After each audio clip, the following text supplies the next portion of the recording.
Hello and welcome to my very first video. Today I will be speaking about the Spinosaurus. Spinosaurus was the very largest predator that ever walked this planet. And with that being, weren't all the largest dinosaurs herbivore? Well, not this one. This one was carnivore. But then, with that being so, another question arises. Where did it get its food from? How much did it weigh? And how could it possibly get so big by just those simple little reasons? Well, stick around and you will find out. And when I say that the Spinosaurus is big, I mean it is very large. It is 17 meters within length, or around 57 feet. It is usually labeled everywhere else between 60 and 40 feet, but I've calculated its length to be around from 60 to 50 feet. And with that size, it is very heavy. It is a 11 metric ton titan. Now, a carnivore needs to eat a lot of food. Usually about, I'd say usually around 1/4 of its body weight a day, just to survive. And most carnivores are ambush predators, even the big ones. But even all the ambushes, not all of them are successful. Around only 1/5 to 1/4 of the greatest ambushes are successful, which that means you don't have too high of a chance, usually. So, but Spinosaurus decided to take another trail. And this is why it got so big. Things in Africa back, I'd have to say, around 100 million years ago, things in Africa were massive. From 40-foot long crocodiles to other large predators and to extremely massive herbivores. Things there had to be big to compete. So, as prey got bigger, so did predators. But Spinosaurus, along that evolutionary trail, took a different way. Instead of it evolving and staying with every other predator, being a ground predator, it decided to head into a very unusual area for dinosaurs: the water. The Spinosaurus was amphibious. Not amphibian, but amphibious. Not all animals that are amphibious must be amphibians. The Spinosaurus was obviously a reptile, or to modern day standards, a bird.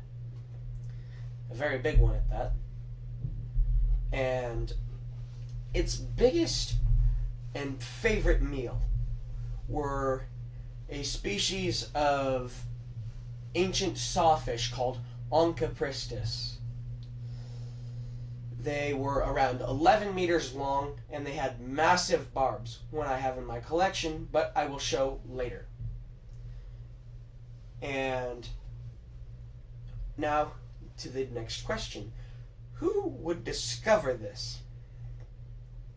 Well, back in the early 1900s, I believe around 1910 to 1912, a paleontologist by the name of Ernest Fryer von Stormer, a German paleontologist, was in Egypt searching for fossils of mammals within Egypt. He found something whole lot larger. he discovered Spinosaurus. At the time, Spinosaurus was believed to be, again, bigger than T-Rex, but its skull was not as... the skull's design was believed to be shorter, more like a T-Rex's. And that skeleton only included a few vertebrae, a few bones, I believe part of a skull, and the reason why it has its name, it had a massive spine going up its back.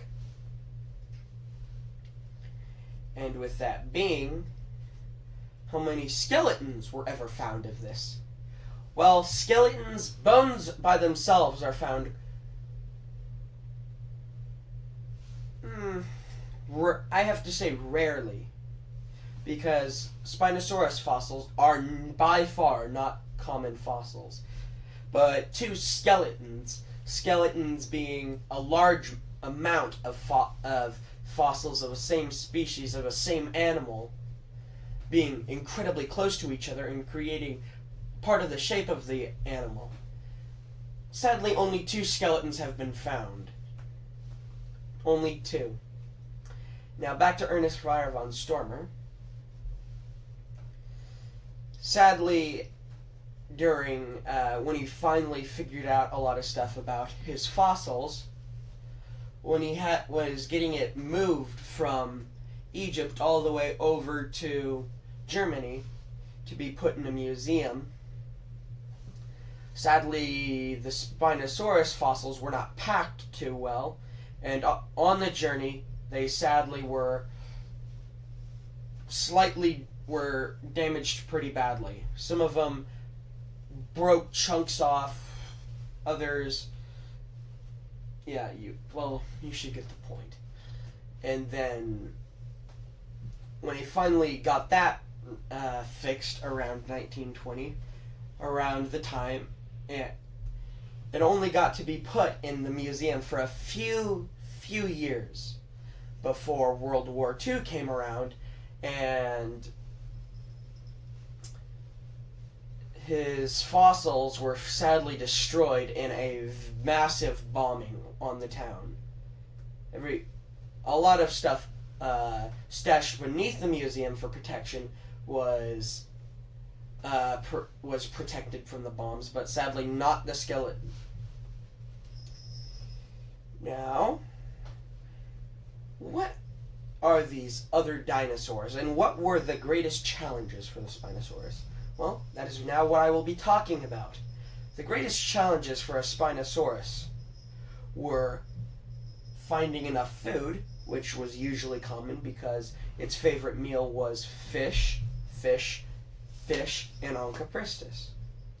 But if ever got desperate, it would go to scavenging or killing anything else, which around the area, I believe there were Aranosaurs, small pterosaurs, and carcasses, of course. But carcasses, there were other carnivores as well. Speaking of carnivores, there is the 13-meter Carcharodontosaurus. Again, it is bigger than T-Rex. It was a big dinosaur. And in a fight, the odds would depend on who would win. But if things ever came down to a drought, the Spinosaurus, its strength would become its weakness, because its greatest hunting ground would be gone. There goes for the scavenging type stuff. And now I will be showing you my fossils.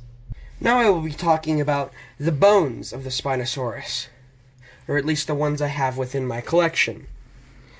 I will be starting off with the backbones of the Spinosaurus, quite literally and figuratively.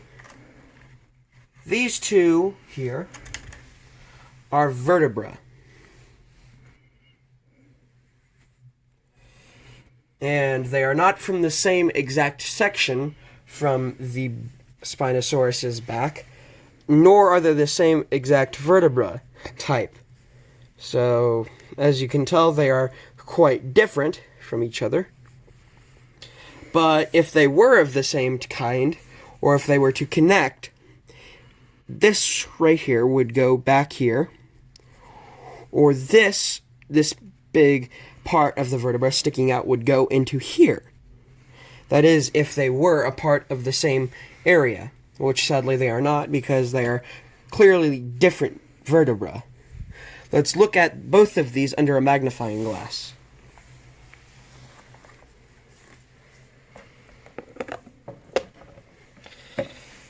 As you can tell, there is small little areas where it goes inside. This area is actually it's not hollow on the inside, but it goes in a little bit, slightly. I do not believe that the camera will be able to see this, but it does. And this, I believe, is the top. I believe this right here is the top of the vertebra. But then again, I do not know because this part here is snapped off. And this, like I said, would be where, if I had another one of these, it would be where this, if I had a second one of these, or in the skeleton, this part right here would go back here on a second vertebra. Like so. Like so. But these are two completely different vertebrae. As you can tell, the design of this vertebra is far different from the other. Let me put that one back.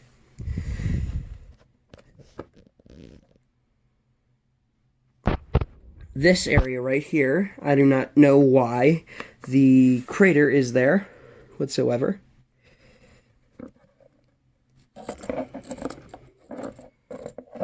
This is the back of it. Not very unique, but in this area here is still like the actual bone. It is quite smooth.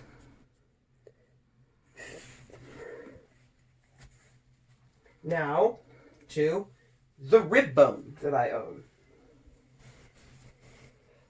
My rib bone is not completely unique in design because it is still mostly covered in sediment, but I would not change it because that could possibly destroy the fossil, make it worse than it already is. But as you can tell, there is a ridge line in here. This area right here is like a small little canyon within the bone. For a reason that evolution thing has happened, I do not know. But this is only part of a rib bone, not the complete thing. Now, onto one of the teeth I own. The only one that I was not lazy enough to get out. As you can tell, it has been repaired right here, because this is not natural sediment. It is a mixture between a little bit of glue. That's why it shines a little bit here. That is sediment and glue mixture, so the fossil could be repaired. And this, my palm is about 3 inches. And this right here marks the edge of my palm. So that is about 1 inch. So in all, this tooth is about 4 inches long. And knowing these teeth, they can go from, let me double check.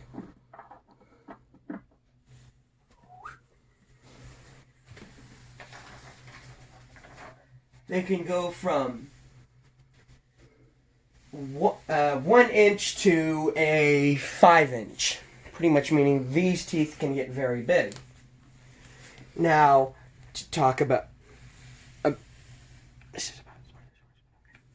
but right here we have an Onchopristis barb. This is from that sawfish I was talking about earlier that Spinosaurus loved to eat. In fact, within Spinosaurus' skull, and they know that Spinosaurus ate these because they found part of these embedded within a Spinosaurus skull, and they found parts of a Spinosaurus tooth inside part of a Onchopristis somewhere. I believe within a vertebra. Well, thank you very, very much for watching.